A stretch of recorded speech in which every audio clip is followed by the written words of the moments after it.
In this video, I'm going to show you how to add axes labels in your chart in Canva. So this chart currently that I have doesn't have any labels, and this should be months, this should be like sales.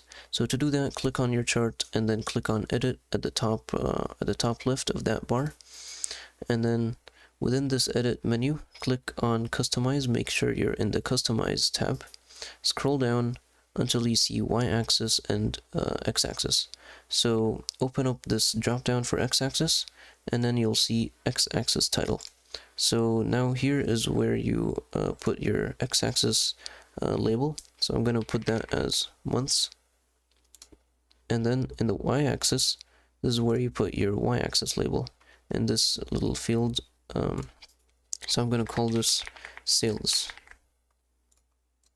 And as you can see, now we have labels for both the y and x axes of this chart.